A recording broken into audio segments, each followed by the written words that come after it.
Yang Berbahagia Sri Datuk Datin Tuan Puan, Bismillahirrahmanirrahim. Assalamualaikum warahmatullahi wabarakatuh dan selamat sejahtera. Nama saya Syed Muhammad Fairuz Sheikh Ismail dan saya adalah anchor anda pada pagi ini. Sebelum kita memulakan sesi ini, majlis menjemput hadirin dan hadirat sekalian untuk berdiri dan bersama-sama kita menyanyikan lagu Negaraku.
Terima kasih dan hadirin dipersilakan duduk.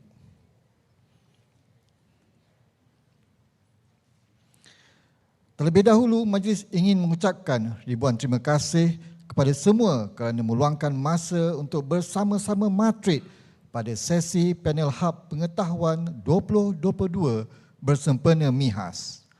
Majlis ini juga mengucapkan terima kasih di atas kehadiran Yang Berbahagia Datuk Muhammad Mustafa Abdul Aziz, Ketua Pegawai Eksekutif Matrid, Yang Berusaha Puan Syarimatun Mat Saleh, Timbalan Ketua Pegawai Eksekutif Akselerasi Eksport dan Yang Berusaha Encik Abu Bakar Yusof, Timbalan Ketua Pegawai Eksekutif Pembangunan Pengeksport. Setinggi peragaan daripada Matrid kepada barisan moderator, syarikat-syarikat pengimport dari luar negara dan para pengeksport Malaysia yang sudi berkongsi maklumat dan pengalaman mereka tentang perkembangan dunia ekspor kepada audien pada hari ini. Segmen Hub Pengetahuan adalah komponen penting di dalam MIHAS kerana di sinilah berlakunya perkongsian maklumat tentang pelbagai perkara mengenai ekspor seperti peluang perniagaan di pasaran ekspor, tips dan juga strategi ekspor. Segmen ini juga penting supaya syarikat Malaysia dapat diberikan pendedahan dan maklumat tentang keperluan ekspor atau export requirement untuk pasaran luar negara dan isu-isu yang berkisar di dalam perdagangan antara bangsa secara amnya. Untuk acara seterusnya, majlis menjemput Yang Berbahagia Datuk Muhammad Mustafa Abdul Aziz, Ketua Pegawai Eksekutif Matrid, untuk menyampaikan ucapan alu-aluan sesi Hub Pengetahuan bersempena MIHAS 2022. Dipersilakan, Datuk.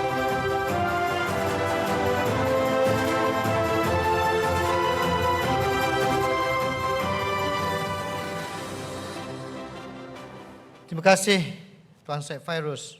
Suara dia manja. Normally suara dia lagi rendah. You know, his voice normally is a very low tone. And then today I can see it's a bit energetic for whatever reasons. Bismillahirrahmanirrahim. First and foremost, I would like to apologize to our audience today, those who are not Malaysians, because I will be delivering my speech in my language, the national language, for the fact that this next session basically will address a group of businessmen or business community represent the major group of this country, the Malays. So, or Bumiputra for the matter. So my sincere apology for that to our friends, not Malaysians. But I will try to also, add in between of my speech the English version of it. Yang bahagia Datuk Sri Rosman Mohamad, my good friend, also my mentor. He used to be the former CEO of Bank Rakyat, the patron of the Pertubuhan Pembimbing Muslim Malaysia, Yang Berusaha Puan Syarimatul Mat Saleh, Timbalan Ketua Pegawai Eksekutif Akselerasi Ekspor Yang Berusaha Encik Abu Bakar Yusof, Timbalan Ketua Pegawai Eksekutif Pembangunan Pengeksport, speakers Mr. Hari Rizwan, Director of OneTech, Yang Berusaha Dr. Siti Sofia Ramli, MD of Medic Pets, Encik Rizwan Saari, CEO of Ain Medical Care. Ladies and gentlemen, Assalamualaikum warahmatullahi wabarakatuh. Salam sejahtera, very good morning. Tuan-tuan dan puan yang saya hormati sekalian, serta hadirin yang mengikuti program Hub Pengetahuan Sama Malaysia Fizikal di sini maupun secara maya yang di-streamkan secara langsung melalui platform virtual MIHAS. Apa yang lebihnya MIHAS pada tahun ini adalah kita adakan MIHAS secara hybrid, secara fizikal dan juga secara virtual. Dan sukacita saya berkongsi dengan tuan-tuan dan puan. Alhamdulillah, syukur kehadrat ilahi kerana dalam limpah kurnia kita dapat bersama-sama balik kembali di MIHAS edisi ke-18 yang terakhir sekali kita adakan pada tahun 2019 sebelum pandemik melanda dunia. 2020-21 the whole world was badly affected because due to the pandemic. But Madrid telah mengambil inisiatif to make a comeback last year. I told my team, saya bagi tahu my team, rain or shine, the show must go on. And we succeeded in organizing the 17th edition last year 100% virtually secara maya tahun lepas.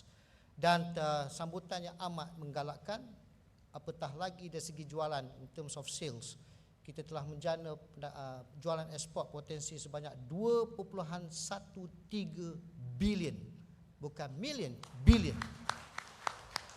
Di kesempatan ini saya ingin merakamkan ucapan jutaan terima kasih bagi pihak warga Madrid dan juga MITI dan Madrid, kerana tanpa tuan-tuan dan puan, peniaga-peniaga, usahawan-usahawan, pengeksport-pengeksport yang menyokong kami daripada MIHAS edisi pertama 2004 sampailah edisi 17, kami tidak akan berada di mana kami berada sekarang, ya.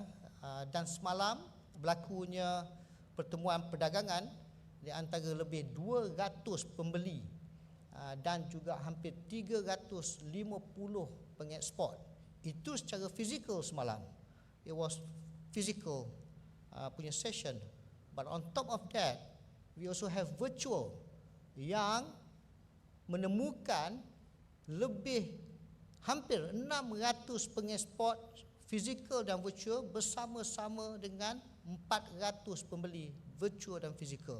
Maka inisiatif yang diambil oleh Madrid ini yang mempunyai rangkaian pejabat sebanyak 46 pejabat di luar negara telah berusaha sedaya upaya bagi membantu perusahaan mikro, kecil dan sederhana untuk bangkit kembali. We want to help the micro and small medium industries of Malaysia to make a comeback, to revive the economy. We must help.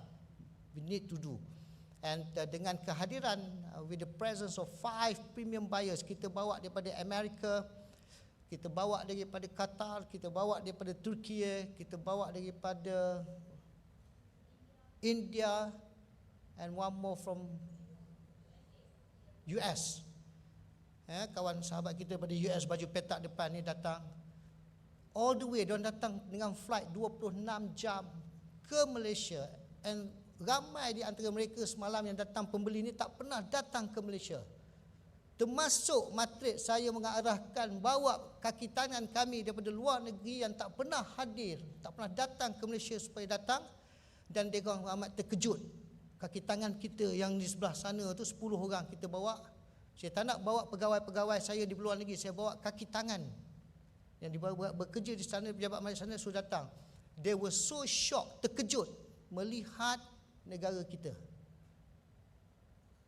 As Malaysians, sebagai rakyat Malaysia, kita patut berbangga. Kalau orang asing bangga tengok kejayaan Malaysia, be proud to see what Malaysia is all about. Kita sebagai rakyat Malaysia kenalah terus berbangga dengan apa yang kita ada dan terus bekerja keras. Ini tak masuk dalam saya punya ucapan, tapi saya bersemangat sangat. Rakan-rakan saya, timbalan-timbalan saya dan semua pegawai kaki tangan kami berhempah pula hampir 6 bulan. Dan saya sendiri dan rakan-rakan saya, timbalan-timbalan saya, kami tidur pun 4-5 jam saja. Besok Yang Amat Berhormat Perdana Menteri akan datang merasmikan MIHAS edisi ke-18. Sampai saya bersama-sama beliau malam tadi semasa pertemuan Yang Amat Berhormat Perdana Menteri dengan semua perwakilan kita, sesi dengan duta-duta dan pesuruhjaya tinggi kita di luar negeri secara virtual. Dan Yang Amat Berhormat Perdana Menteri looking forward untuk datang ke MIHAS besok. Jadi bersama-sama kita memeriahkan majlis besok. Tunggu di booth masing-masing. Saya tak nak janji yang saya akan bawa pergi booth you all, sebab kalau boleh semua orang tak PM datang ke booth kita. Tetapi apa yang penting adalah you all mendapat perniagaan ataupun deal semasa pameran itu. Itu hasrat utama kami, itu niat kami yang kami nak capai, ya. Sekali lagi syukur, alhamdulillah, syukur kehadrat ilahi kerana dengan limpah kurnianya dapat kita bersama-sama dalam program Hub Pengetahuan bersempena pameran halal antarabangsa Malaysia kali ke-18 ini. Setinggi-tinggi penghargaan daripada Matrik kepada barisan panel Hub Pengetahuan MIHAS 2022, I believe that you have benefited from the first session. Thank you, sir, from our friends yang jadi moderator, as well as our Malaysian company, and from our friend from Qatar tadi, dan seterusnya buyers kita daripada negara lain akan berkongsi pengalaman mereka yang terdiri dari kalangan ahli korporat tempatan, pengeksport Malaysia serta pengimport premium dari Qatar, Amerika Syarikat, India dan Turki. Kami amat menghargai sumbangan dan perkongsian ilmu yang diberikan kepada komuniti perniagaan tempatan dalam menerokai pasaran ekspor antarabangsa. Selaras dengan 3 agenda utama Madrid. Ini kena dengar, sebab bila saya nyatakan ni, when I mention about these 3 big agendas of Madrid, dia bukan setakat agenda, tetapi kami bekerja keras untuk mendapatkan peruntukan daripada kerajaan di dalam program-program baru kami untuk membantu usahawan-usahawan. Maka ketiga-tiga agenda ini, pertamanya adalah pendigitalan. Pendigitalan ni, kalau bahasa layman tu, cakap kena super bikin. Makna Madrid telah pun melaksanakan agenda pendigitalan ni semasa pandemik. Actually sebelum pandemik, tetapi bila pandemik berlaku, kami lebih agresif. Kami telah menemukan ataupun connect kita punya company syarikat kita di Malaysia dan luar negeri beribu pada tahun 2020 dan 2021, beribu pertemuan perdagangan secara virtual. Dan saya buktikan kepada kalian semua tuan-tuan dan puan-puan, tahun lepas agenda pendigitalan kami telah berjaya mengangkat nama Madrid dan Malaysia ke pesada dunia, di mana Madrid telah dianugerahkan tempat pertama di World Trade Promotion Organization Forum. Madrid telah mendapat tempat pertama, mengalahkan Canada, mengalahkan, baru semua tengok kat saya, mengalahkan Canada, mengalahkan Austria in term of digitalization, di mana MIHAS tahun lepas yang saya nyatakan awal tadi, yang kami laksanakan secara 100% virtual, mendapat tempat pertama.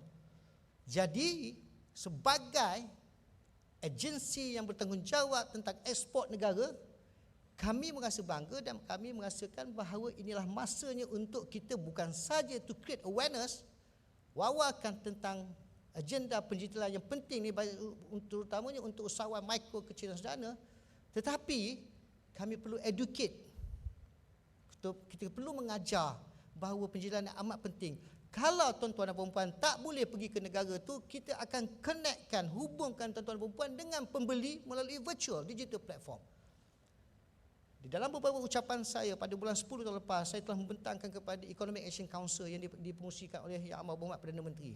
2 agenda besar pendidikan matrik. Kedua-duanya lulus. Pagi saya bentang, Menteri Zafrul ada, Menteri kanan saya ada, Datuk Seri Azmin. Malam PM announce lulus. 2 program. Sabar, bendanya dalam progres, siap nanti. Tuan-tuan dan perempuan usahawan adalah the biggest beneficiaries of this initiative of ours. Di mana tuan-tuan dan perempuan akan menggunakan platform ni to be connected dengan all the buyers di seluruh dunia. So kalau you nak berabat pembeli daripada Amerika Selatan dan sebagainya, melalui platform inilah pendigitalan. Agenda kedua yang terbesar adalah sustainability, kelestarian. Matrik telah melaksanakan agenda kelestarian. Ini dah lama dah. Pada 2019 kami ada program dipanggil SAVE, SAVE, Sustainability Action Values for Exporters. Bukan saja untuk mewawarkan kepada usahawan kita, tetapi untuk educate bahawa pentingnya agenda kelestarian ini. Pernah dengar ESG, Environmental Governance, Social and Governance. 3 ni. Tuan-tuan dan puan, dengan izin Allah, kalau baca, semalam saya ada press conference. Saya telah membuat statement mengatakan ekspor kita pada bulan Ogos, siapa yang tak minat tak usah dengar, siapa minat dengar. Pasal ini pencapaian terbesar negara. Insya-Allah, God willing, dengan purata ekspor kita sebanyak 125 bilion sebulan daripada bulan 1 sampai bulan 7. Kalau bulan Ogos ni kita dapat 125 bilion, ekspor kita bernilai 1 trilion ringgit. Itu apa maksud 1 trilion ni? 1 trilion ni, saya pun tak tahu berapa banyak kosong. Ekspor kita, saya nak kaitkan dengan kelestarian tadi, sustainability. Ekspor kita kepada 3 pasaran utama, Amerika, European Union dan Jepun. Ketiga-tiga pasaran ni, kalau tuan-tuan dan perempuan dah mengeksport, berhati-hati kalau agenda kelestarian tidak diambil kira, aspek kelestarian. Sebab ketiga-tiga pasaran ni represents 25%. Sumbangan dia, ekspor kita kepada 3 dia 25%. Kalau ekspor kita 1 trilion, 250 bilion kita akan kehilangan. So agenda kelestarian ini cukup penting. Maknanya apa saja yang tuan-tuan keluarkan produk tu, aspek kelestarian, sustainability perlu diambil kira. You must take into account the sustainability aspect of it. Kalau tak, kita akan kehilangan pasaran ni. 250 bilion. Penat matrik buat kerja. Nak bawa you all keluar, tiba-tiba you kata, oh kita tak nak lah ni. No, we will lose. Dan kita tak boleh bersaing lagi dengan negara-negara lain. Sebab negara-negara ASEAN yang lain, pesaing kita pun dah mula agenda kelestarian. Yang ketiganya, kalau tuan-tuan pernah dengar, Rangka Tindakan Perdagangan Nasional, satu dokumen cukup penting di mana Matrik telah menggariskan cadangan untuk kalau kita ingin berjaya di dalam pasaran ekspor, beberapa cabaran perlu kita selesaikan. Contohnya financing.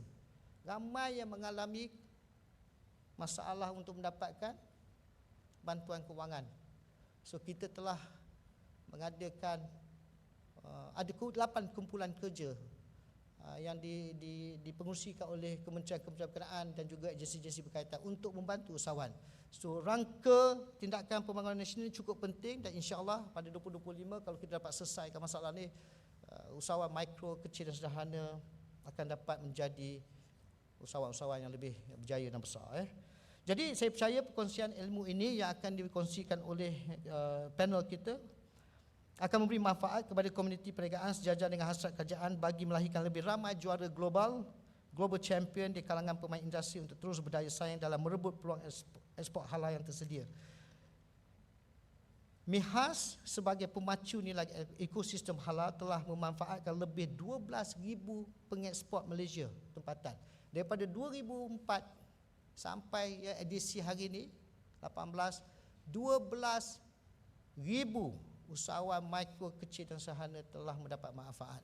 Alhamdulillah, fardu kifayah bagi kami untuk membantu, terus membantu, dan kita cuba yang terbaik.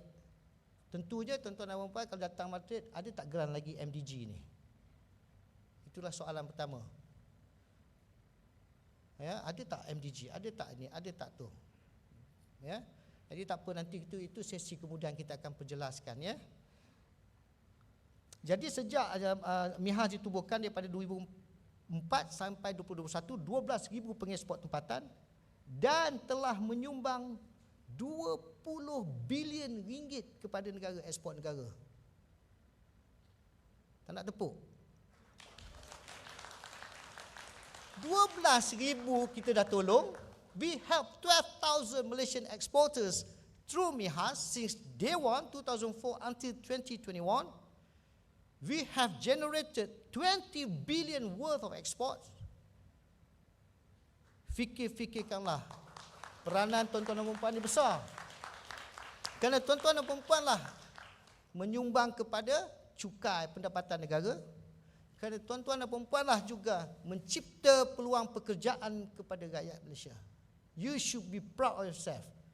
And this is our narrative. Madrid punya narrative bila kita bercerita dengan Perdana Menteri, bila kita bercerita dengan Kementerian Kabinet untuk dapatkan bajet lagi besar dan sebagainya, bahawa Madrid membantu usahawan-usahawan kita dan mereka mencipta peluang perniagaan dan mereka juga telah membantu membagi pendapatan pada negara.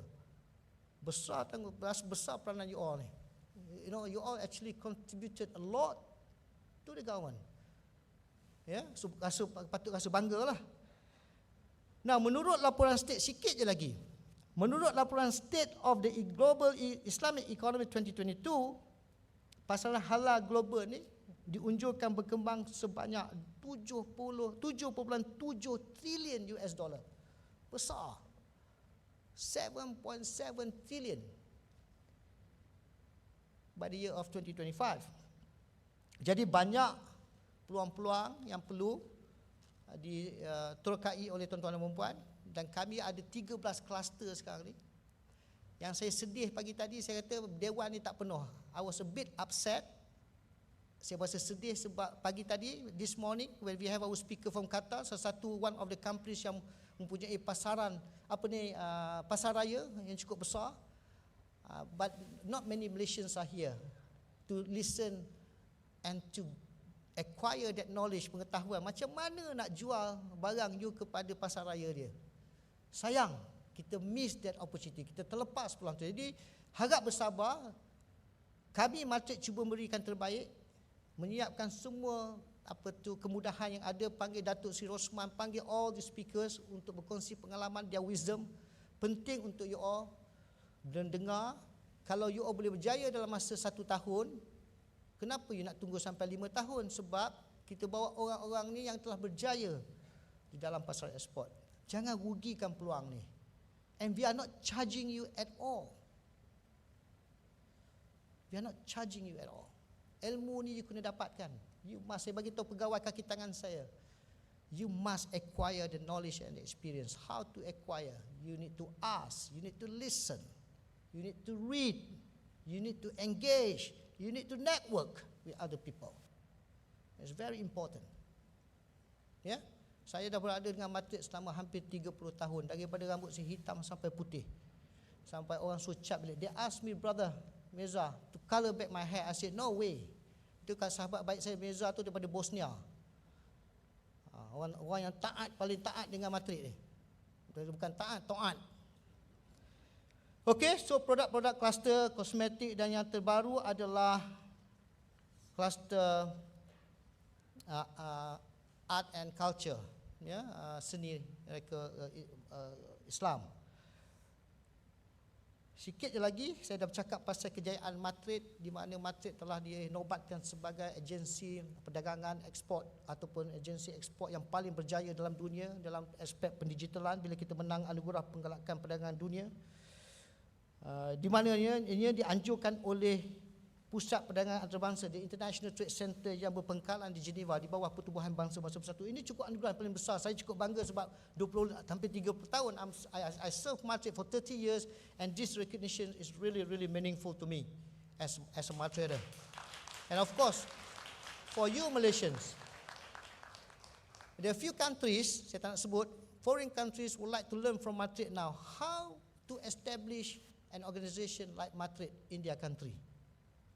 They want to learn from us. Those days when I was a young officer, saya masih muda, kita belajar dengan Australia, kita belajar dengan Hong Kong, kita belajar, we learn from all these countries.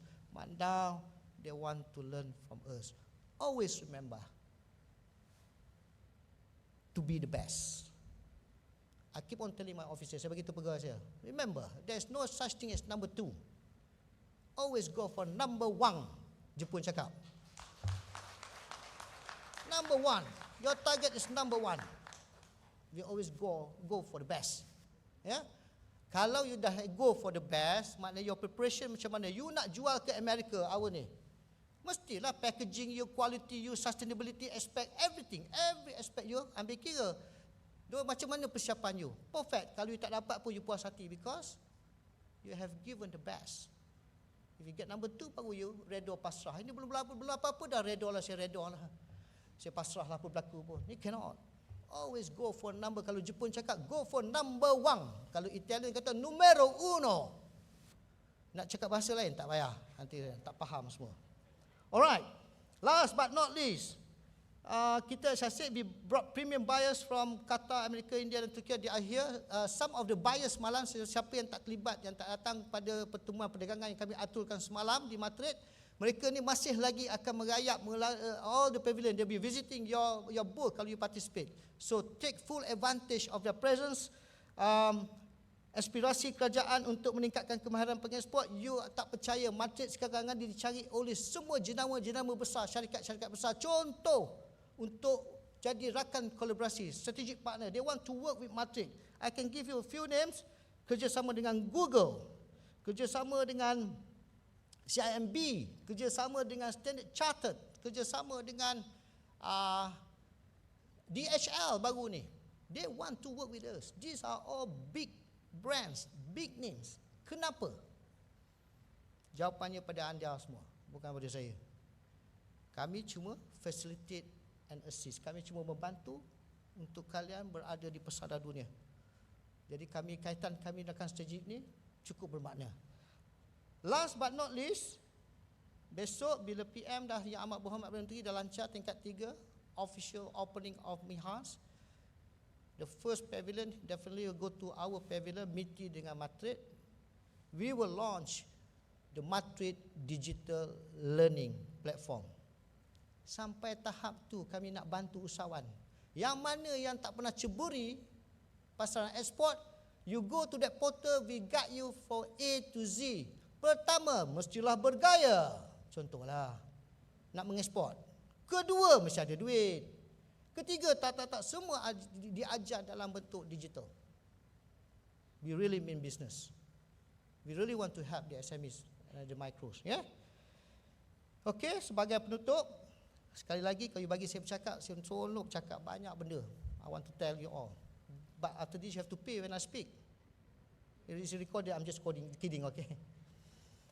Sebagai penutup, sekali lagi saya ingin merakamkan ucapan jutaan terima kasih to all our panelists. Thank you sir, really appreciate your presence. A round of applause to them.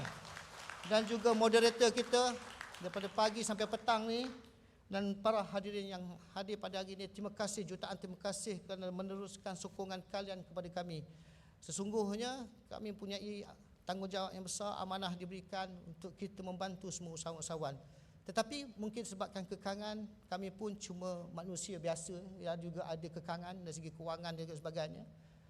Mungkin tak dapat nak bantu. Tetapi kalau tuan-tuan dan puan-puan, bila bertemu dengan para pemimpin kita, maka ceritakanlah bahawa Madrid ni kita kena bagi peruntukan besar supaya dia orang boleh membantu SMEs.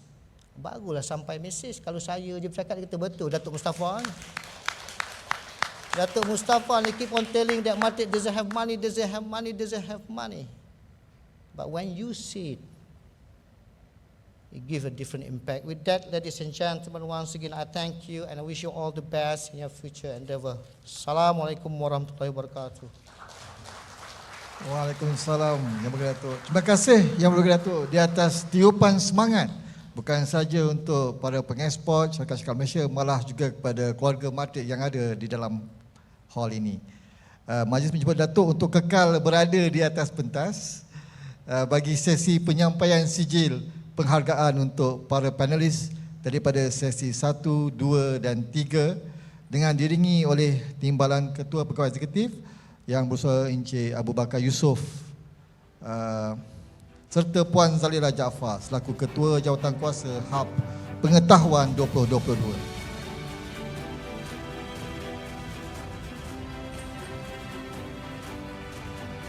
Okay. Seterusnya majlis ini menjemput Encik Rizwan Syahari dari Ain Medicare Sdn Bhd untuk ke pentas bagi menerima sijil penghargaan.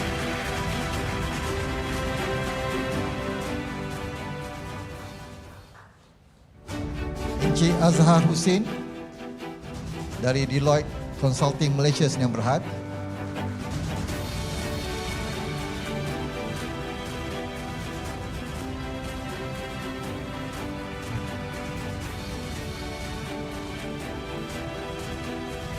Datuk Seri Rosman Muhammad dari Muslim Coach Association of Malaysia.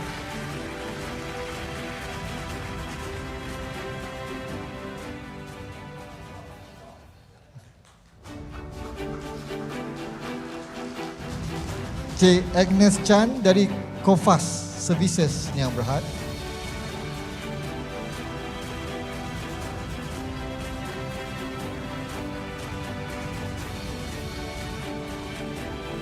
Encik Haziq Hashim dari Perak Dark Food Industries Sdn Bhd.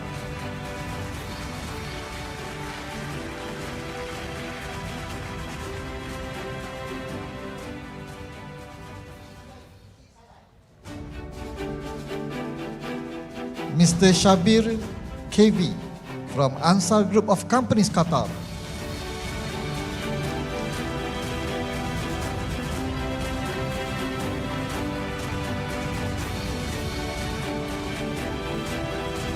Encik Haris Rizwan dari One Tech Malaysia Sdn Bhd.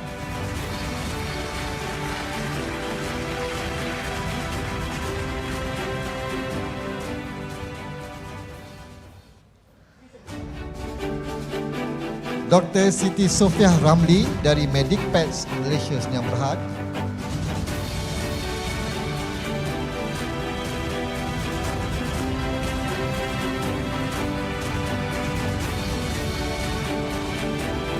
Mr. Paul Low from Tawa Supermarkets Incorporation USA.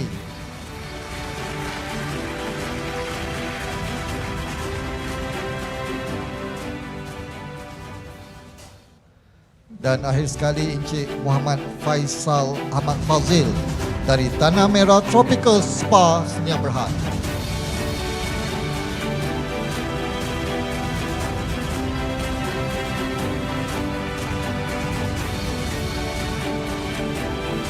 Terima kasih semua.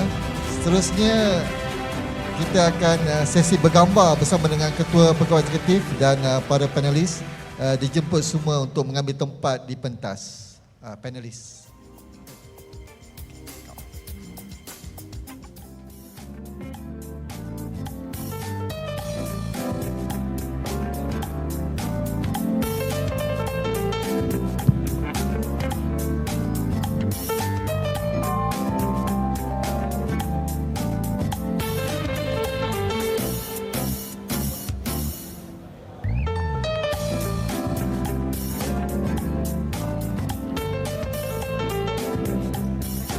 Hadirin dan hadirat sekalian, sukacita kami memperkenalkan moderator sesi 2 Jom Ekspor bersama Matrik yang berbahagia Datuk Seri Rosman Muhammad.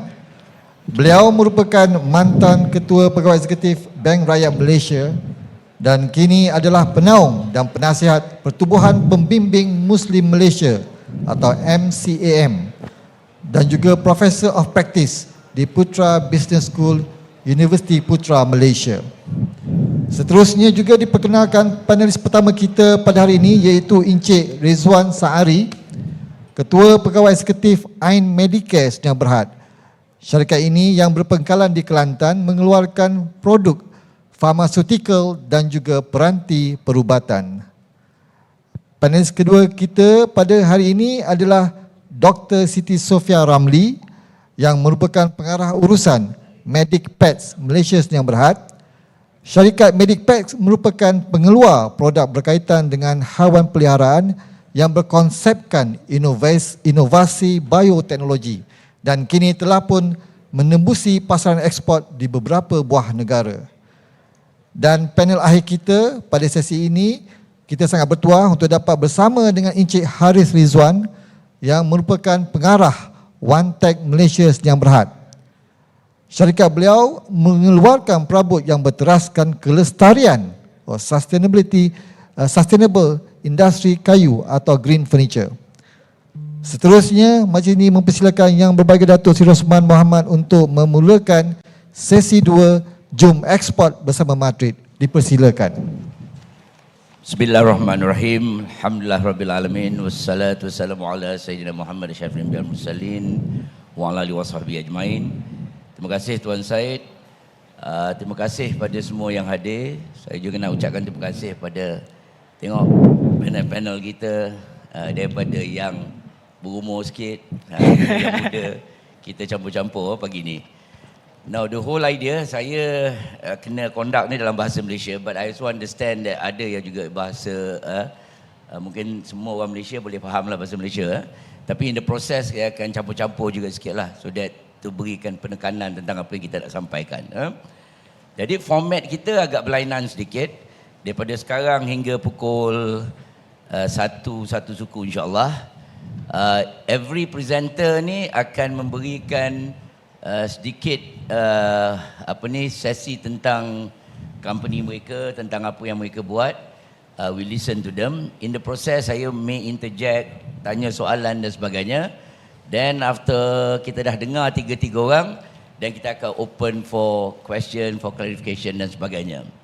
But what's more important for us to do this morning is for us to really learn and understand from these people who have exported their own product to countries outside Malaysia, dan macam mana kita nak belajar daripada mereka, what makes them able to do that. Apa yang perlu kita buat, apa yang perlu kita belajar. But in order for us to learn and for us to grow, the two fundamental yang kita kena ada pada pagi ni, what I call a prerequisite ataupun kriteria yang kita kena ada. Pertama, kita kena mendengar.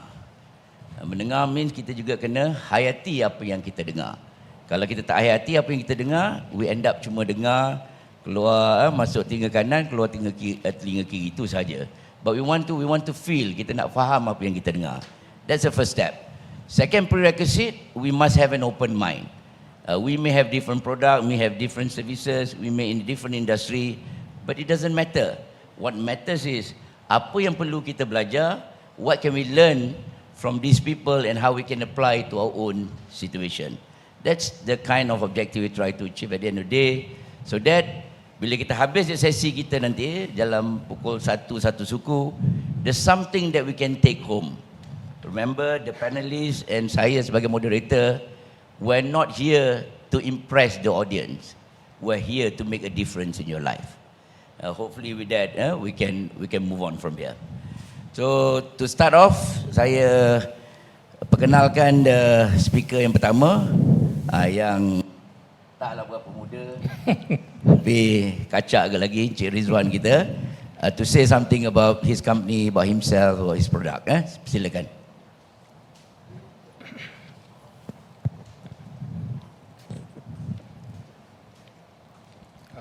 Tempoh saya bagi lebih kurang antara 10 hingga 15 minit. Alright, thank you. Assalamualaikum warahmatullahi wabarakatuh. Salam sejahtera, Datuk Seri, Datuk-Datuk, tuan-tuan dan puan-puan yang saya hormati sekalian. Saya terlebih dahulu ucapkan terima kasih banyak kepada Madrid menjemput kita untuk sama-sama berkongsi. Not to say we are the best, tapi kita nak berkongsi tuan-tuan dan puan-puan belajar dengan saya dan saya pun belajar dengan tuan-tuan semua bagaimana kita nak ekspor. Jadi sebelum saya mula, saya ucap terima kasihlah Datuk Seri atas penerangan tadi. Jadi sebenarnya saya kenal yang berbahagia Datuk Muhammad Mustafa ni masa dia Trade Commissioner di Dubai. Masa tu rambut saya banyak lagi lah, cuma dia putih kan, dulu hitam sekarang putih. Saya dulu mungkin banyak, sekarang dah jadi kosong kan, nak tunjuk lama tu. Sampailah Datuk Seri Datuk Muhammad Mustafa ini menjadi CEO Matrade. Jadi lama tu jugalah. Bagaimana saya kenal dia tu sebab kita melalui Matrade lah. Kita bersama-sama join delegasi Matrade untuk ke Arab Health. Tiap-tiap tahun Arab Health di Dubai akan menganjurkan pameran antarabangsa penjagaan kesihatan, healthcare. Jadi kita bermula di situlah. Dan kita bermula bukanlah sebagai satu, kita startingnya sebagai SME, medium industry, kemudian kita berkembang menjadi mid-tiers, dan kita mengucapkan banyak-banyak terima kasih kepada Matrade membimbing kita yang 5 tahun lepas kita join the mid-tiers program dan banyak membimbing kita untuk menerokai pasaran antarabangsa. Tapi ekspor ni kita buat agak lama dah. Agak lama. Jadi itulah sedikit berkaitan dengan iMedicare. Okey, just orang kata pengenalan terhadap industri farmaceutical di Malaysia ni. Industri farmaceutical ni adalah satu industri yang strategik. Tambah-tambah bila berlaku pandemik COVID-19 ini, kita terpaksa bertungkus lumus. Untuk pada permulaannya perdagangan tu agak perlahan, tetapi apabila COVID itu meningkat, banyak pesakit, kita terpaksa memenuhi permintaan-permintaan dan potensi untuk ekspor tu terbuka. Dan produk farmaceutical di Malaysia ni merangkumi produk baru, biologik, generik yang memerlukan preskripsi dan juga OTC, over the counter product, dan juga penjagaan kesihatan. Dan syarat untuk kita mengadakan produk ini, mengilang produk, kita mesti berdaftar dengan bahagian regulatory farmasi negara, atau ke Inggerisnya NPRA, National Regulatory Pharmaceutical Agency. Dan mereka lah akan datang audit dan memastikan kualiti kita dicapai, produk selamat dan berkesan. Dan setelah dia puas hati dengan audit, di situlah dia akan bagi lesen. Dan untuk makluman Datuk-Datuk, perempuan dan tuan-tuan dan perempuan sekalian, Malaysia adalah salah satu ahli PICS. PICS ni maksud dia Pharmaceutical Inspection Cooperation Scheme. Bermakna auditors yang datang melawat ataupun yang memeriksa di Malaysia ini, auditors ni bernaung di bawah satu badan regulators. Jadi di situ wujud keharmonian, mutual recognition untuk antara satu negeri dengan satu negeri yang base-nya adalah di Geneva. Jadi ini menolong untuk kita memudahkan untuk ekspor. Mana negara di antara PICS, member of PICS ini, dia ada certain degree of harmonization. Itu amat membantu kita. Okey, sikit about iMedicare. Kita bermula dalam tahun 1993. Apa yang kita buat? Kita mengeluarkan produk hemodialysis concentrate, IV solution. IV solution ni intravenous solution. Mudahnya kalau tuan-tuan sakit pergi hospital ataupun kita tengok TV drama kan, ada ubat botol gantung tu, itu intravenous solution. Tu yang mudah sekali. Kan? Kalau nak drama nak tunjuk orang sakit, dia mesti gantung ubat tu. Jadi itu kita buat. Jadi ini adalah ubat, kita bermula di situ. Selain daripada itu, kita buat juga ubat-ubat lain seperti small volume injection, large volume parenteral, disinfectant, dan juga large volume ubat titisan mata, ophthalmic eye drops.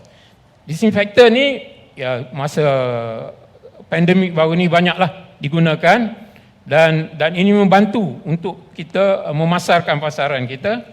Dan di samping itu juga di bawah kategori peranti perubatan kita mengeluarkan hemodialysis concentrate. Hemodialysis concentrate ini adalah ubat yang digunakan dalam rawatan buah pinggang. Dialysis treatment, hemodialysis treatment. Kalau siapa yang ada sakit buah pinggang, end stage renal failure, maka dia perlu buat dialisis 3 kali seminggu. Jadi dalam mendapatkan rawatan tu, mereka memerlukan ubat hemodialysis concentrate dan juga sodium bicarbonate powder yang juga digunakan dalam rawatan hemodialysis, irrigation solution dan catheterization accessories. Okey, kita ada kilang kita di Kota Baru, Kelantan. Kalau Datuk kata tadi, Datuk Seri cakap boleh campur Inggeris, bahasa Melayu kan. Saya nak tanya Datuk, boleh ke hamba keceklah Kelantan sikit ke mana Datuk? Silakan. Jadi kita pejabat kita, ibu pejabat kita terletak di Pengkalan Cepa, 15 minit daripada airport, dan kompleks penghilangan utama terletak di Kota Baru. Di situ kita ada mesin untuk membuat ubat-ubatan kita, lab, warehouse dan sebagainya. Tetapi kita ada juga di cawangan untuk membantu logistik di bahagian utara, iaitu di Kulim, Kedah. Dan di situ kita ada kilang untuk membuat larutan hemodialisis dan juga stor penyimpanan, membantu dari segi pengedaran produk-produk kita di Semenanjung. Sebab ubat-ubat yang kita buat ni besar, besar, 10 liter about 10 kilo. Kemudian ubat IV solution 500 ml, 1000 ml, jadi lebih kurang dalam 1 liter dan setengah kilo kan. Jadi agak berat. Jadi kita memerlukan logistik. Yang ini amat penting sebab bila kita ekspor, benda-benda ni kita kena ambil kira. Sebab logistik adalah satu faktor utama untuk kita memastikan kejayaan dalam kita ekspor. Kenapa di Kelantan? Kalau kira barang berat-berat ni, buat apa buat di Kelantan kan? Baik buat di Selangor kan, tapi orang Kelantan pun nak makan juga kan. Jadi kita terpaksa buat di Kelantan sebab our chairman Datuk Wan Arif Hamzah berasal dari Kelantan dan ditubuhnya kilang di situ untuk membantu rakyat menyediakan peluang-peluang pekerjaan. Cuma minta maaf lah, Ambon ni bukan Kelantan kan, Ambon expatriate Datuk di Kota Baru. Dah 8 minit sebagai 5 minit. 5 minit. Okey. Ini adalah persijilan yang kita kena dapat. Yang utamanya adalah NPRA. Ini adalah lesen penghilang. Mana-mana kilang di Malaysia yang membuat produk kesihatan, kita kena ada lesen NPRA. Dan kita juga selain itu kita ada 9001, 13485 adalah untuk medical device, peranti perubatan, dan kita berdaftar dengan Kementerian Kesihatan juga di bawah agensi Medical Device Authority. Yang di sebelah kiri saya tu ada Gulf Council. Ini adalah penting, persijilan yang penting yang bermakna kilang kita telah diaudit dan telah diperiksa dan telah berjaya mendapat GMP license, license amalan penghilangan baik. Ini adalah mustahak untuk kita mendapatkan pengiktirafan dan untuk mengekspor ke GCC country. Okey, kita ada juga 14001 untuk environmental management system yang mana kita dikawal supaya menjaga alam sekitar. Kita meet all this requirement. Di mana yang Datuk Muhammad Mustafa cakap, sustainability. We don't simply throw all the solution, we have to cater it according to the requirement of Jabatan Alam Sekitar. Ubat yang kita keluarkan daripada pharmaceutical, kita ada suntikan heparin. Suntikan heparin ini digunakan baru-baru ini terlalu pedimannya agak baik, disebabkan untuk menghalang blood clot. Jadi pesakit yang menggunakan ventilator, dia akan menggunakan ubat kita, nebulizing solution adalah untuk asma, orang yang ada gangguan pernafasan akan guna nebulizer, small volume injection, peritoneal dialysis, disinfectant, IV solution, suntikan ubat pencegah kuman dan juga ubat titis mata. Itu secara kasar. Kemudian dari segi peranti perubatan, seperti mana yang saya bagi tahu, kita ada hemodialysis concentrate, sodium bicarbonate, irrigation solution adalah bila dibuat surgery ini, doktor, pakar-pakar perubatan, nurse, dia tak boleh pakai ambil daripada air pada tap, air daripada bilik. Air itu kita kena sterile.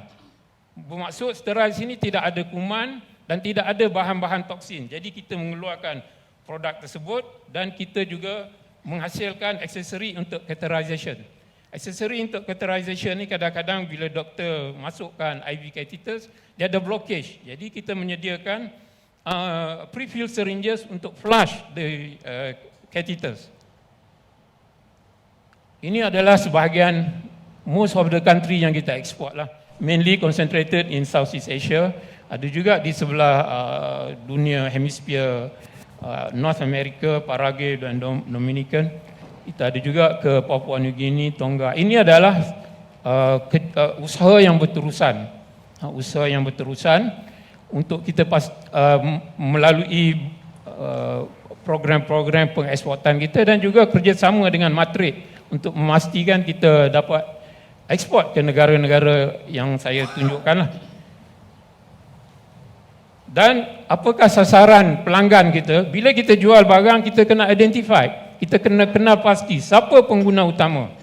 Macam sesi yang pertama tu bila dia jual itik kan, mestilah salah satu ni kena cari orang yang makan daging kan. Sekurang-kurangnya daging itik kan. Tapi sometimes bila kita buat promosi ni macam-macam boleh jadi kan. Macam ada peribahasa katalah kan, English proverb. Why don't you sell fish to the Eskimo kan? Pernah dengar kan? Tapi di saat cabaran kan yang kita boleh hadapi. Jadi pengguna kita ataupun dalam kita termkan sebagai end user di hospital, pusat perubatan, poliklinik dan klinik kesihatan. Kenapa yang ini penting? Sebab kita tak jual. Our product is a hospital based product, medical center based product. Bukan boleh jual di kedai-kedai farmasi ataupun di shopping center, bukan. Kita agak spesifik, iaitu end user kita, hospital, agensi kerajaan, of course Kementerian Kesihatan, Kementerian Social Service dan sebagainya, hospital, universiti, di hospital sama. Kalau di sektor swasta, hospital, pusat kesihatan, pusat rawatan hemodialisis dan juga badan-badan bukan kerajaan lah, NGO kan. Okey, dah sampai dekat ujung kan. Okey. Jadi bagaimana kita ekspor? Yang pertamanya untuk saya berkongsi, bagi produk saya mungkin berbeza ikut produk. Itu tuan-tuan lebih arif mengenai produk tuan dan puan. Agensi pertama kita kena identify, distributor ataupun agent. Kita kena betul-betul pilih. Kenapa? Dalam industri farmaceutical ni mustahak sebab mereka lah yang akan memastikan produk kita boleh dijual ke tidak. Bukan semua produk saya jual ke negara yang saya lah tunjuk. We go for a niche product. This is important. Bukan semua produk yang kita buat semua negara nak. Tidak. Kita kena study and pastikan produk kita itu niche, boleh compete dan ada user. Dan produk kita ni kita kena berdaftar. Kadang-kadang ni daftar ni take 3-4 tahun juga, Datuk Seri. Lama.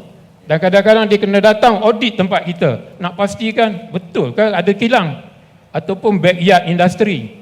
Itu mustahak. Dan juga produk kita ni banyak digunakan di institusi kesihatan, Kementerian Kesihatan, negara-negara yang terlibat. Maka kadang-kadang ada tender, sebut harga yang kita kena masuk. Of course lah, salah satu daripada pengedar ni adalah dia untuk buatkan promosi yang berterusan serta membantu syarikat sebagai representatif di negara tersebut untuk penambahbaikan. Jadi itu sajalah. Jadi terima kasih banyak. Sebut sikit mengenai iMedicare untuk saya berkongsi lah dengan tuan-tuan yang berminat untuk ekspor. Ekspor ni sebenarnya macam kita naik basikal lah. It's a learning process. Once kita stop cycling, we will fall down. So this is export. Alright. Okay, tepukan untuk Cik Rizwan kita. We will leave the question answers later. But just satu je soalan saya nak tanya Cik Rizwan. Out of your total revenue, berapa percentage export at this point of time? Okey, kita masih fokus kepada pasaran tempatan. Ekspor kita 15% daripada total 15%, 15% daripada pasaran seluruhan turnover of our company is about 20 million. Okay, good. Do you see potential, more growth, more revenue from export? We hope that one day our export will be our half of our what we call half of our turnover. Alhamdulillah. Now is about 20%. We hope we're working hard because Malaysia is very small, kan? 30 million. 30 million. So we Okay. must go. Alright. Alright. Terima kasih. Terima Kita bagi kasih. tepukan sekali lagi ya. Okey, seterusnya tadi masa pun lebih kurang 16 minit Cik Rizwan, jadi saya dah sana 16 minit, saya kena potong yang dua ni sikit lah. So anyway, you still have about 10-12 minutes. Our next panelist ni pengarah urusan daripada Medec Patch Sdn Bhd, Dr. Siti Sofia Ramli. Let's hear something from apa yang saya faham, passionate to her. She loved pets, and as a result of that, so she turned it into business, and she also export dia punya produk. So let's hear from Doctor, please. Let's welcome her.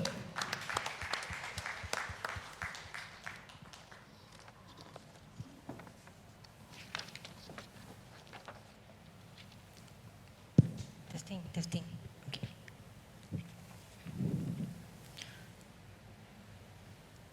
Assalamualaikum, selamat pagi kepada Tuan Moderator yang bahagia Datuk Sri Rosman.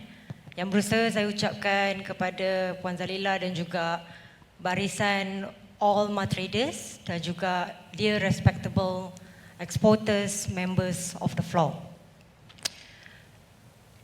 Bila saya dapat topik ni, mungkin saya yang paling muda dekat sini lah kot kan. Muda by rupa lah, not by age. When I dapat topik ni Datuk, saya cakap tadi saya masa kita briefing kan, saya cakap, oh saya kena cerita export journey saya ni. Daripada belia sampai sekarang ni tak berapa belia kan Cik Zamani kan. Cik Zamani pun saya jumpa masa tu macam kurus sikit tapi sekarang, tapi tetap di hati saya Syarohan lah. So today saya nak menceritakan Medipet Youth Export Journey. We actually begin bermula dengan minat sebagai animal lover, di mana saya merupakan rescuer dan juga feeder. Kita berdaftar, kita turut serta sebagai volunteer ya Datuk, dengan minat yang kita ada. Jadi 2012, 2013 saya join pelbagai program dan juga semualah SPCA dan sebagainya, di mana itu merupakan minat saya. Kemudian saya dan juga tim, kita ada 2 doktor veterina dan juga 1 researcher, Dr. MD. Kita kata, why do not kita create kita punya own program, which is kita namakan dia SICPAC program. Kita ada expertise untuk veterinarian, kita ada expertise untuk grooming dan juga kita ada expertise untuk animal behaviour. Animal behaviour has been very good income untuk satu-satu syarikat sebenarnya, for those who are not aware. And for export Datuk, surprisingly animal behaviour, Malaysian ada knowledge tu, is a very high demand untuk animal behaviour. Dan kemudian kita create satu program nama SICPAC. Tuan-tuan boleh buka Google, type SICPAC treatment is initiated by Medipet. Until now, 2013 is been our tahun ke-9 still available. SICPAC treatment kita travel jelajah satu Malaysia. Kita bagi education, veterinarian ada, groomer ada, how to actually do and taking care of your pet properly instead of kalau kucing saya kurap, boleh ke saya letak minyak masak? So actually no. Ubat mata, boleh ke saya pakai letak untuk kucing? So the answer is that. Then we actually, so from here, kami juga,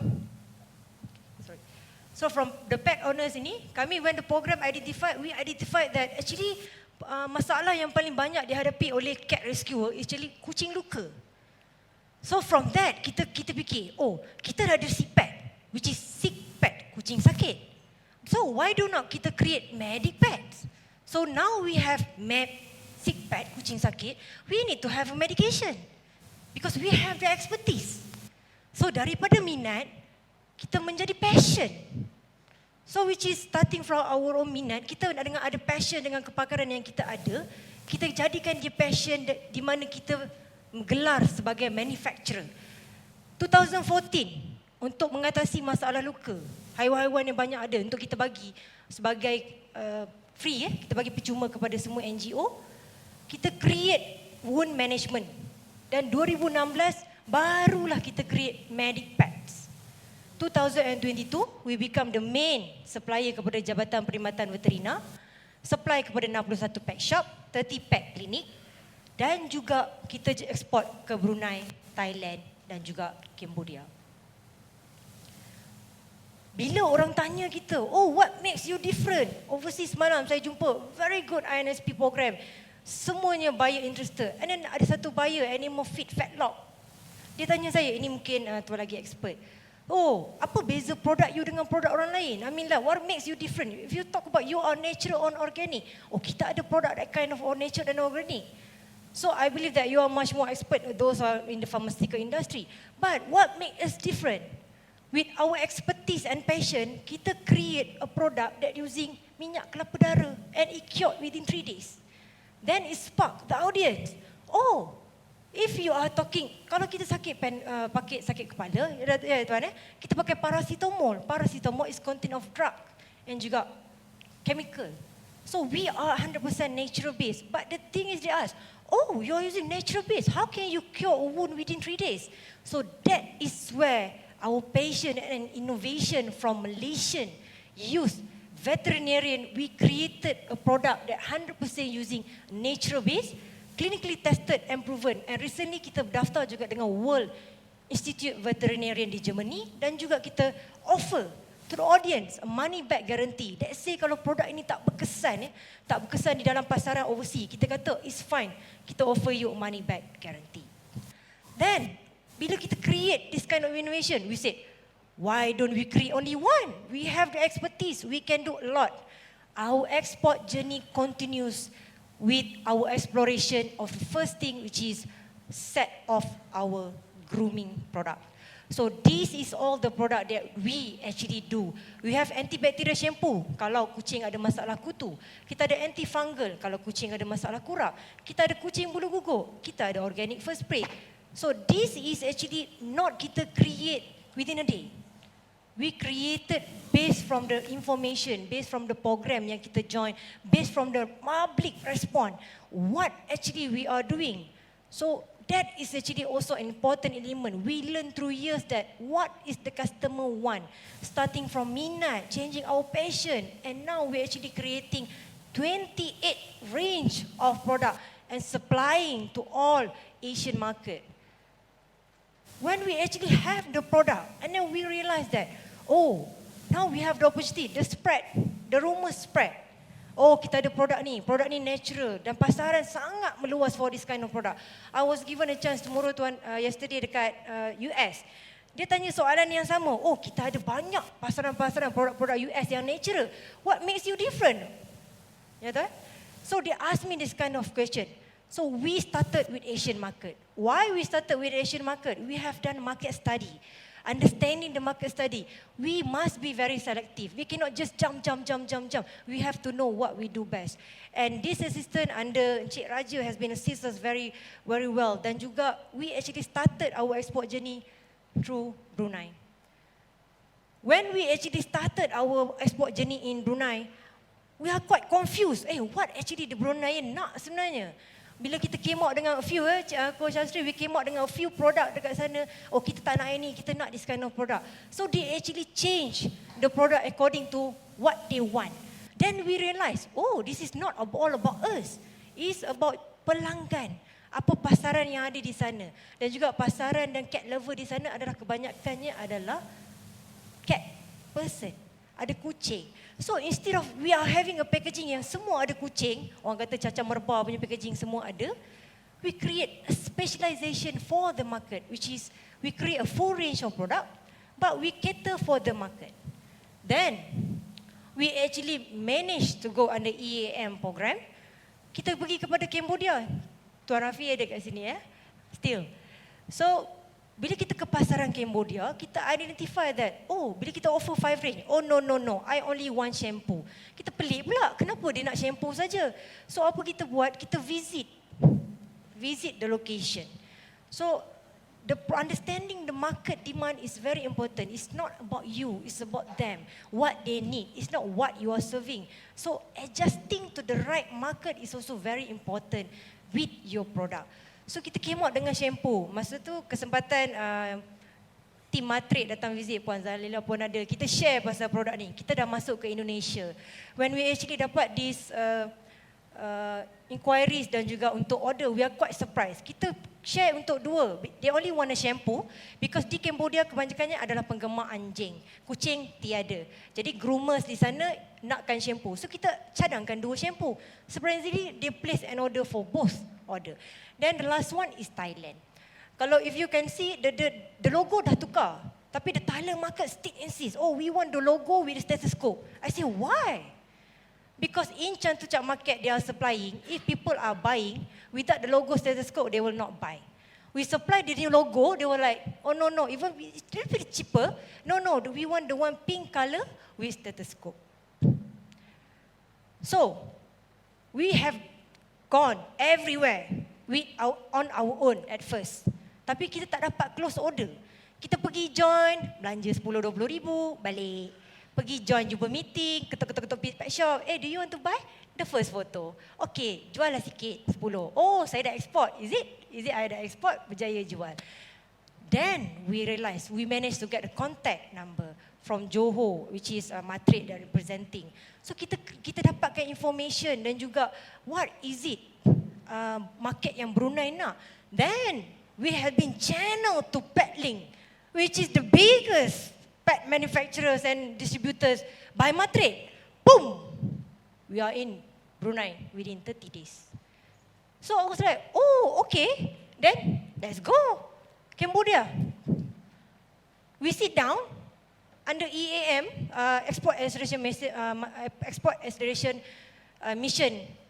Together, by the time the TC is Encik Rapi, we just sit down. The buyer came to us. Oh, this is very good. Oh, I don't need to go anymore. Then I realized in my 20s, oh, I can go everywhere. In my 30s, I was like, I get enough of that. I cannot keep on knocking doors. They provide everything to us. They provide us pet shop. They provide us groomers. They provide us distributor. Then I was like, oh, the export journey has been very good so far. It's been very easy if I realize a bit lagi awal. Then, bila Matrade datang, Puan Zalila ada, Cik Zamani ada, Puan Syarimatun ada, Cik Raja ada. They were suggesting masa tu dekat our kehilangan Puan Puan Zalila was a former trade commissioner ATC dekat Canada. They said, Sophia, you should explore to Canada. Boom, I find a program, then I go to Canada, Toronto. Surprisingly, oh, I should come here earlier. 2 minit Yeah. Then, Frankfurt, Germany. We spoke there. Oh, Germany is very good. We met Puan Sharifah Nazrin as a bekas pengarah Matrade di utara. Sophia, I dah memang jaga Frankfurt for ATC Assistant Trade Commissioner di sana. Dia jumpa saya, tak tahu, Sophia, Germany lah. Then, I find the biggest pet event in Tezu. The biggest, bigger than this. They got 12 hall. I was like, oh, how should I go here from here? But when I go, bila saya pergi ke sana, dia respectable exporter. Wow. I said, why I did not go earlier? And Puan Zuhaila was there, the trade commissioner, showing me, you should go and visit here, you go and visit here. Oh, this one, very good opportunity. She even brought me, if you go alone, they think Trixie, the biggest one in Europe, they want to entertain you. Malaysia, Asian, Amoy, no. They will not entertain you at all. But when the government, oh, this is our exporter from Malaysia, doing natural base, Can we arrange a meeting with you? Boom, 3 days, I got a meeting already. Now they even say to me, can you do OEM for 3C? I said, if you want to order for me, how many order? Now our market for one product, we are estimating for 12 months. Can you produce 2 million? I was like, huh? 2 million? Because they want to supply to the whole country, to the whole European, to the whole Asian. So that is when we realized we need to go further, and we can go further with Matrade. All right. And last, when we actually realized that this is our opportunity, then now we actually creating one more product, one more pillar, which is Agrovet. Now we are not only producing a product, we also own animal. We'll be owning animal hospital, the first animal hospital in Malaysia. And throughout my journey, 2014, 2020, and I thought just 30 minutes, 30 seconds more, it's been 9 years already without me knowing it. I've been export up and down. I went to Chatuchak market on my own during my 20s. I can go, but I'm not going to close any sales. But throughout my whole journey of 6 years, 9 years of exporting, I realized that success is not being achieved within one day. It's a journey that we have been exploring together. And when I go and meet a lot of customer buyer, it is not only about export.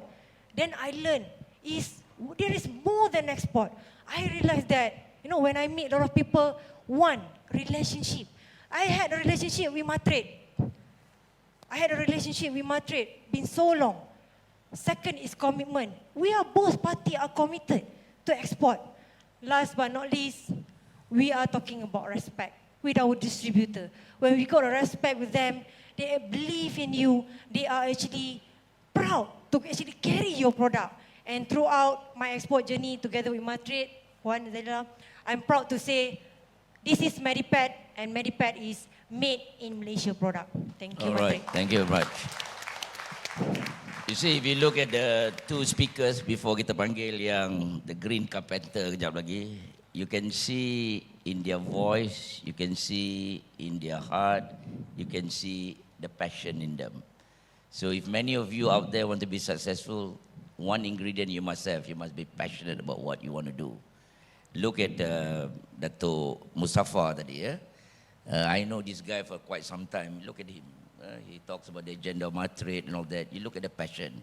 Anything you do, regardless of what business you are in, you got to be passionate. Tapi kalau you buatkan ni, you ikut orang, sebab orang meniaga, kita meniaga, you tak nampak benda tu dalam diri you sendiri, chances are you're going to have more and more challenges. Let's wait, kita rumus nanti lebih lagi. Kita dengar pula daripada Haris kita, Cik Haris kita, a green punya carpenter, dia gelar diri dia Green Carpenter. Kita dengar apa dia nak cakap. Okay, please, Haris. Thank you.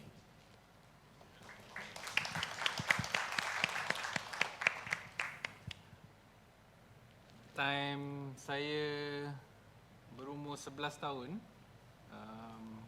boleh dengar? Okay je kan? Boleh kan? Okay. Slow lah? Cakap kuat sikit lah Dan. Thank you. Okay, daripada umur saya 11 tahun, saya ingat cuti sekolah je, parents saya akan bawa saya pergi kilang. Time tu kilang kita orang kat Sungai Buloh. So, kita orang buat furniture. Time tu untuk government lah, untuk sekolah, untuk government. So, umur 11 tahun, orang cuti sekolah kita kena kerja kan. Time tu memang tak seronok lah. Tapi saya dapat banyak exposure, saya membesar dalam industri. Jadi bila saya bila 2008 saya habis belajar, saya balik Malaysia dan saya join the family business. So time tu kita dah start go into larger and larger project, kita start go into interior.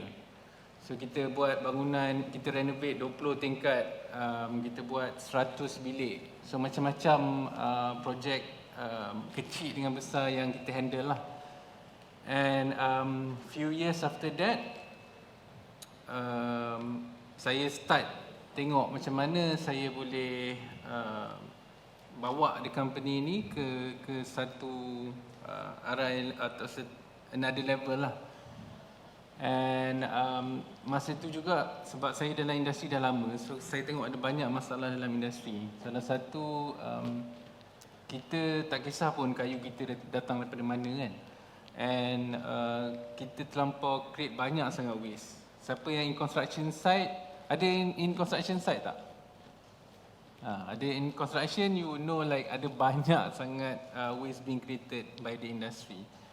So benda tu worrying.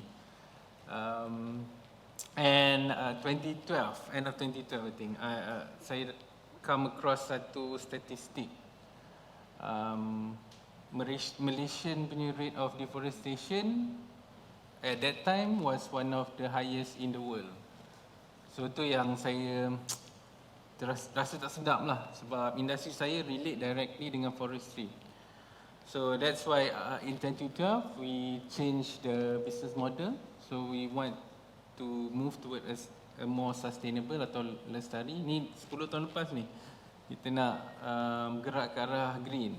Tapi at that time kita tak faham apa tu green furniture. Saya tak faham. Tapi bila kita belajar dan now kita faham lebih banyak lah. So bila kita cakap pasal sustainable ni, sustainable product ke, sustainable operation ke, atau green ke apa semua ni, dia bukannya satu benda je. Macam orang selalu ingat green ni is always material je. Material tu yang penting. Tapi sebenarnya it's the whole process. So dekat Green Factory, apa yang kita buat is kita study all the process yang involved dalam the operation. So kita tengok kita punya glue, kita tengok kita punya packaging, kita punya coating, design kita dan sebagainya. So kita tengok at all the process and kita try to make each process greener. It's a long term journey lah, macam Sophia cakap. Benda ni ambil masa, tapi kita kena tengok benda ni as a journey lah. Jadi kita tambah baik. So kita tengok proses kita greenkan each process. And then kita tengok stakeholder. So stakeholder ni siapa yang terlibat dalam bisnes kita ni? Pekerja kita, our community, media, government dan sebagainya. And kita try to get macam mana each stakeholder ni dapat contribute to being more sustainable or the sustainability agenda lah. So right now that's why sekarang pun saya banyak give talk, saya banyak work dengan government, dengan agency and work a lot of company on how we can operate in a more sustainable way. So these are some of the products that we do. Kita buat products daripada few sustainable sources. Kita pakai kayu recycle, kita pakai plantation timber, kita pakai lagi satu certified timber.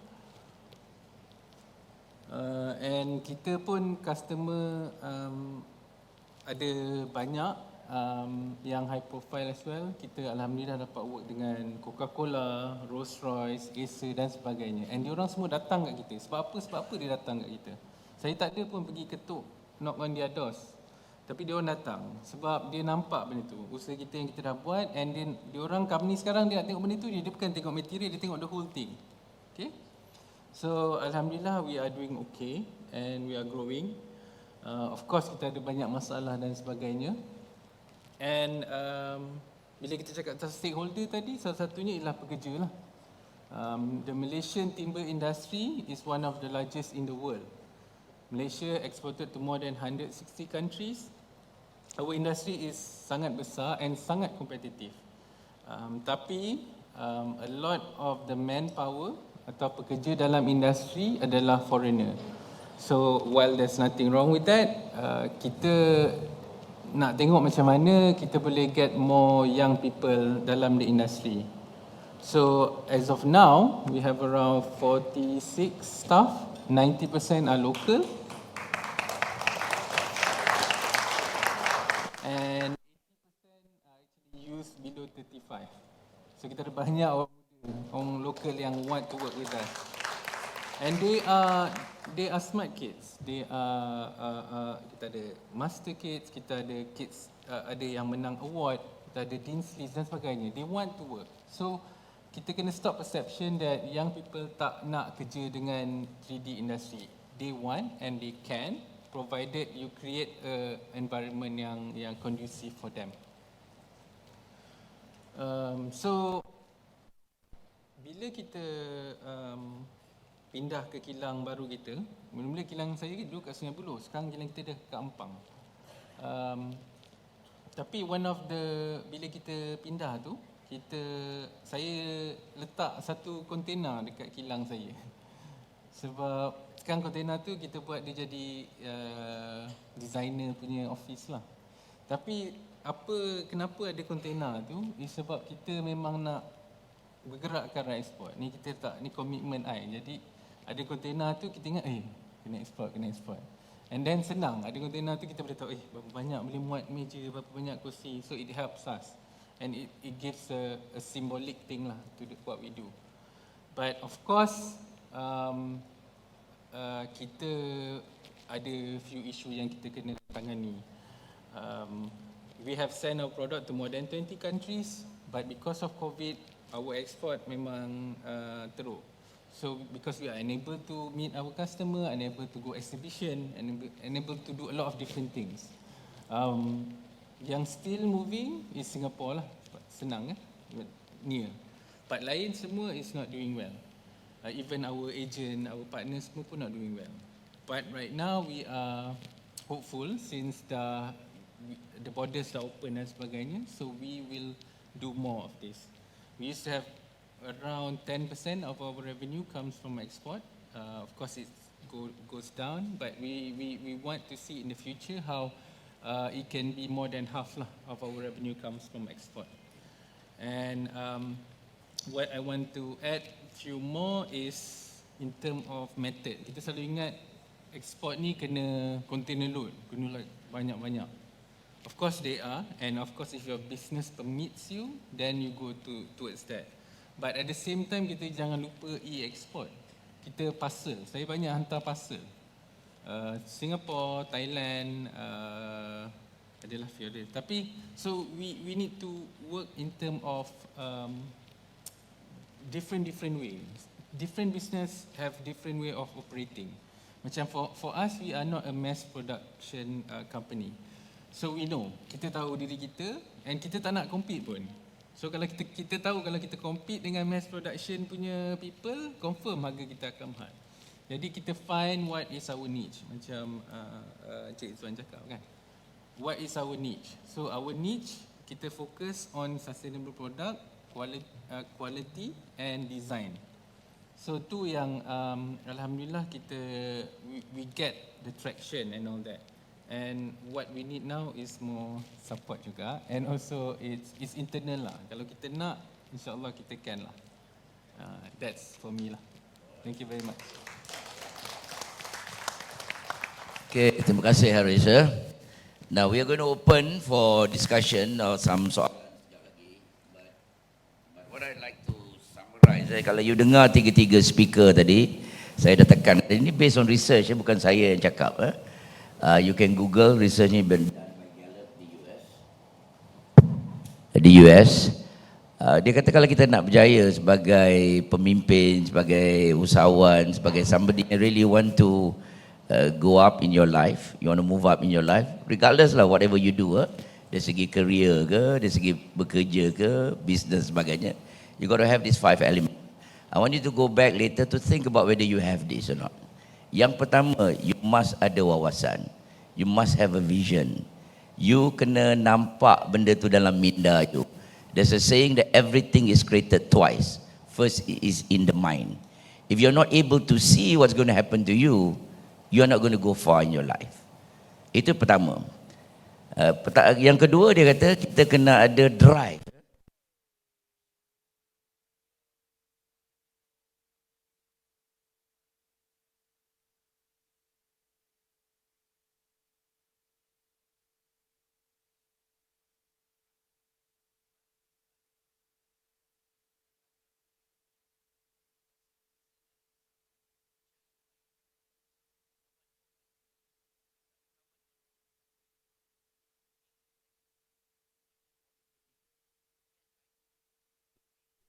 You do itu drive. Yang have the ability to influence. No point you ada you punya produk, no point you ada whatever you are doing, you are not able to influence. You may work with Matrade, you may work with the government, you may work with other embassies, whatever lah, that you need to do when it comes to export. But your ability to influence is something that you must have. And nothing is done until you close the deal. You can talk about activities lah. Pergi kata-kata dunia, tapi at the end of the day, nothing comes back. Then your ability to influence something that you got to ask yourself. Yang keempat, you got to learn to build relationship. Now you have Matrade, you use Matrade, you to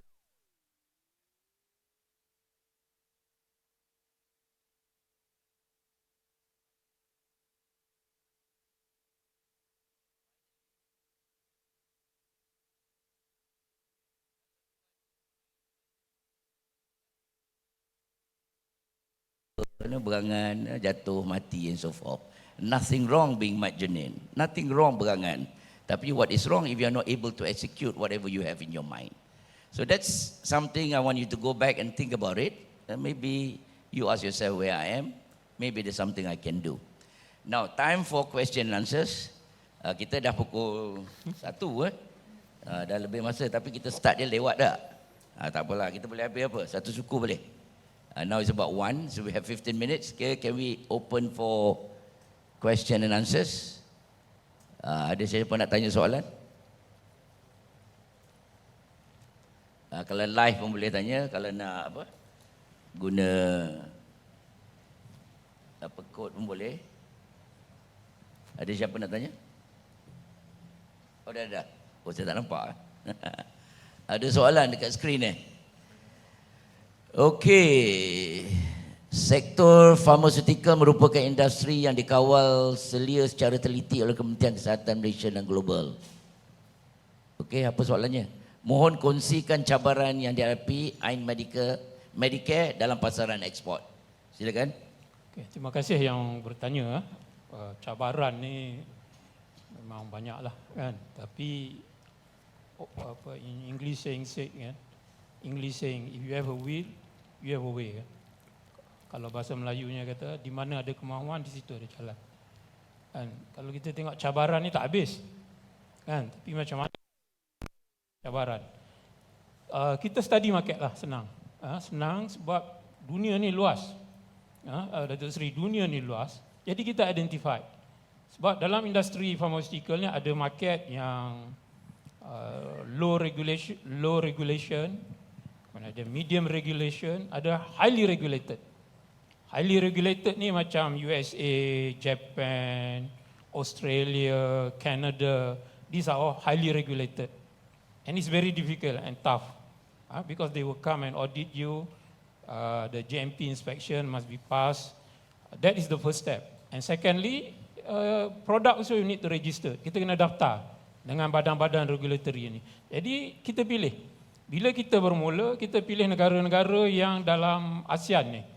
Of course, the easiest one, macam Dr. Sofia pun sama, Brunei kan. Brunei, Singapore, ini semua mudah. Jadi kita go to this market. Kemudian barulah kita tengok negara yang macam Sri Lanka is also easy market. Tapi kadang-kadang kena tengok keadaan political, ekonomi itu pun terpaksa juga kita tengok kan. Sebab ini industri yang highly regulated.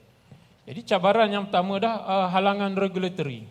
Ini kita kena pastikan lah kita boleh overcome. Dan kita kena ada satu unit yang nak daftar produk kita. Itu cabaran yang pertama lah yang saya dalam jangka pendek, masa yang pendek ni, pertama regulatory. Tapi kalau kita ada hubungan baik dengan distributor, agent kita, dia boleh nasihat kita. You do this, you do that, don't do this, don't do that. This will help us. Itu secara ringkas lah, Datuk Seri. Alright, terima kasih. Now there's a question for Sofia and Haris. What would be the normal challenges for youth exporters? Dua-dua ni muda lah kalau tak muda di segi umur pun nampak muda lah How do government agencies help you better? Anyone nak jawab tu? Okey. Ni saya spesifikkan untuk Matrade. Boleh Tuan Moderator? Okey, untuk saya, kita cakap untuk sebagai manufacturer lah So di bawah Matrade, kita sebenarnya first kita join pelbagai program lah sebab Matrix ada offerkan, correct me if I'm wrong Puan, what's that? Matrix ada 2 jenis channel lah, which is one is EDP, Export Development Program, di mana yang pertama sekali Matrix sebenarnya boleh bantu youth exporter yang memang ada produk contohnya. So Matrix ada library BIC. Jadi kita boleh refer produk tu ada tak market dekat sana. Jadi sebagai saya, pengalaman saya sendiri, antara kemudahan-kemudahan dia, saya turut serta pelbagai program yang boleh buka saja website sebenarnya. Oh, saya dah macam kerja Matrix kan. Jadi boleh buka website, ada exporter training, boleh masuk dekat dalam tu kan, dan pelbagai kursus ada. Kayaknya baru mula, dan juga saya sebenarnya mula masuk bila saya tengok dia cakap pasal pasaran ASEAN. Jadi saya attend the training, baru saya actually understand what is the market need. Macam Dr. Rizwan kata, regulation is number 1, stiker, packaging. So when you want to export, contohnya di Saudi Arabia yang saya pergi, so tulisan bahasa Inggeris sepatutnya ditukar ke sana. Tapi siapa yang nak tolong masukkan, siapa yang nak tolong daftarkan untuk buat penukaran dan juga untuk sahkan yang mengatakan boleh masuk ke dalam tu. Itu yang pertama lah. Yang kedua, Matrix ada jalankan bila tuan-tuan dah ready. Jadi yang saya sendiri join adalah saya join EP, Export Export Promotion ada banyak juga dekat situ. Jadi kalau mula-mula tuan-tuan dan puan baru nak first explore the market, boleh join EAM macam saya join, Export Acceleration Mission. Tak perlu buka booth, boleh pergi ke sana, Matrix akan bawa buyer pergi ke sana. That's what I also start dekat Cambodia. Saya duduk je depan table, 5-6 very prominent 99% accuracy in the industry datang and visit kita dekat sana, dan kita start actually to close because we are talking the same language, we are the same industry, rather than you pergi Phnom Penh, you belok kiri, belok kanan, jangan salah simpang, masuk kedai urut pula, macam tu lah kan. So at the end of the day, they actually bring you the right channel. So that is actually with Matrix, how they actually assist me as a young entrepreneur lah. I think yang entrepreneurs ni dia kena faham produk satu, dia kena faham industri.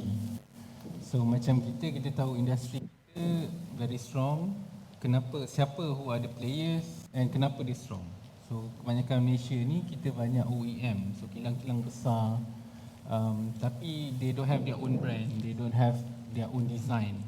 So tu yang saya nampak, okay, satu ruang tu yang bolehkan saya differentiate ourselves and we focus on it. So bila kita fokus, hello, dengar. Bila kita fokus tu, then kita dapatlah buka pintu sikit and kita boleh compete.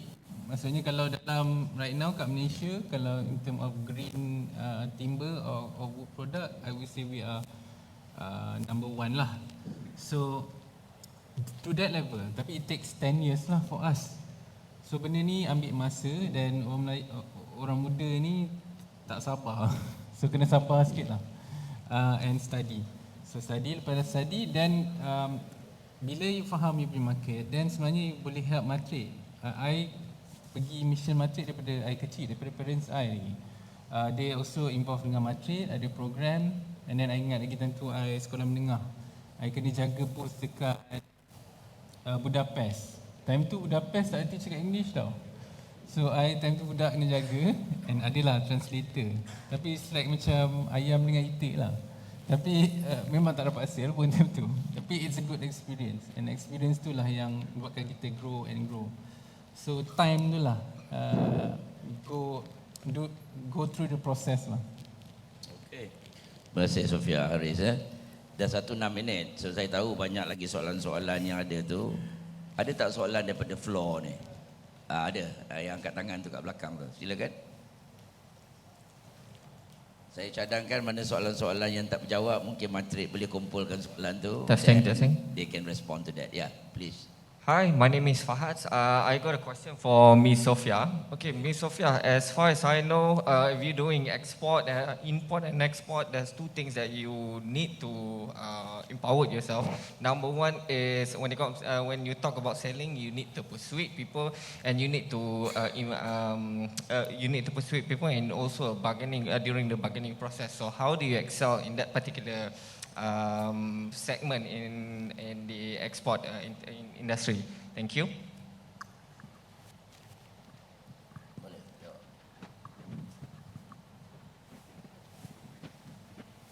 Negotiation skill. Oh, yang ni saya ambil kelas ekstra masa MBA dulu. Khas untuk negotiation saja. So, okay. I learned through my years of in the early age, which is bila saya start to knock people door, Tuan Moderator, kita knock all doors. Even though during that time kita bawa 3-4 orang veterinarian ke export sales. Kalau berjaya within sekali pergi Tuan oh saya nak belajar lah, bayar 1 juta pun sanggup Tuan. Sekiranya all the respected exporter in the floor agree, export does not achieve within a day. So saya pergi AM tahun 2019 sebelum COVID. Saya pergi lagi. Saya buat lagi 4, 5, 6 online survey.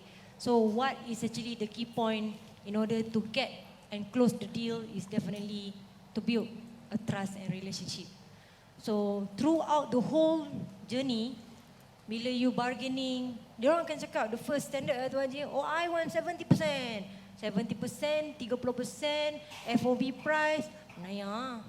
RM1,000, RM2, RM1,000, RM1,000 je dapat kat kita. So, but that one is when you don't have the relationship bond with them.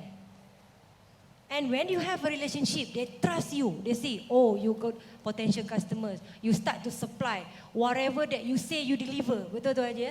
Kalau you cakap you want is the highest quality. Bila dia pergi berdaftar, you tolong assist all the documentation. Make it easy for them to register. You make yourself prominent. Masa Matrik visit saya first time, Haris, share dengan Haris dah 29 tahun. Masa Matrik datang visit saya, ni saya tengok tuan buat dia. They ask me the first question, what is your HS code? What is your HS code?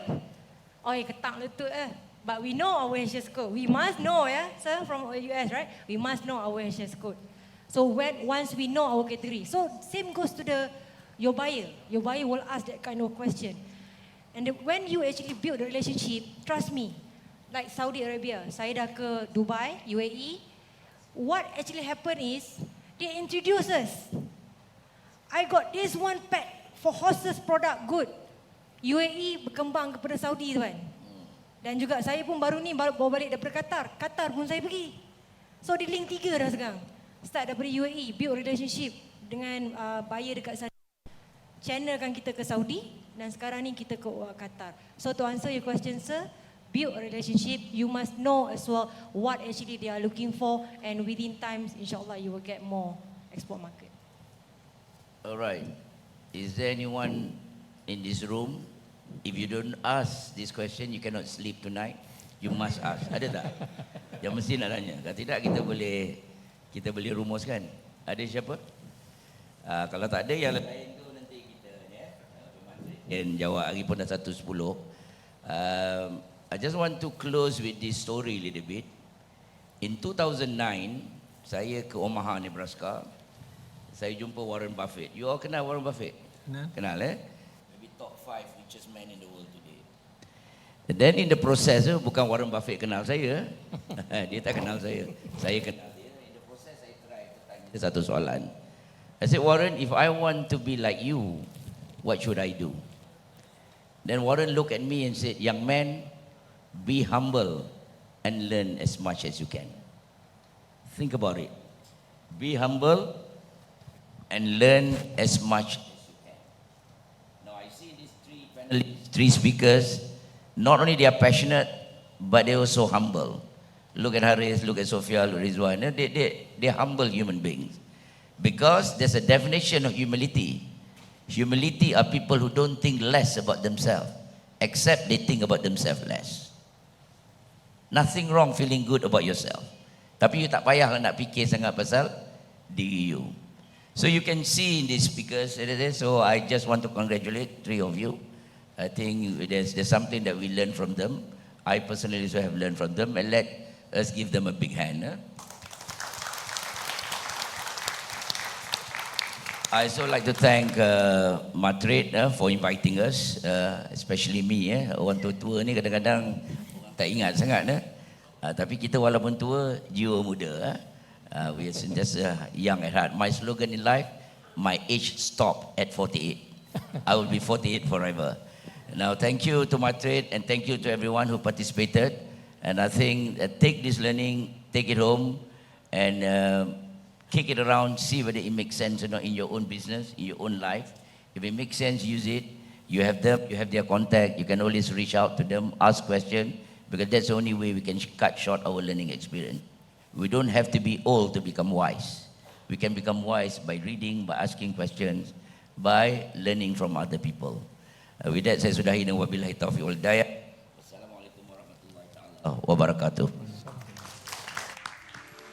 Terima kasih Datuk Seri Rosman di atas sesi yang menarik serta syarat dengan nasihat dan panduan untuk mengekspor dengan jayanya. Setinggi-tinggi penghargaan juga di atas perkongsian petua kejayaan perniagaan antarabangsa oleh semua panelis, Encik Rizwan, Dr. Siti Sofia dan juga Encik Haris. Majlis mengucapkan terima kasih kepada hadirin yang menyertai sesi Jom Ekspor bersama Matrade di program Hub Pengetahuan kita hari ini. Sebelum kita mengakhiri sesi ini, untuk mendapatkan sijil digital penyertaan, sila lengkapkan borang maklum balas dengan mengimbas kod QR yang tertera di skrin sekarang dan sijil penyertaan anda akan dihantar melalui email. Seterusnya adalah jemput Encik Rafi Razi, anchor bagi sesi 3, our third session, Meet the Experts USA. Dipersilakan Encik Rafi.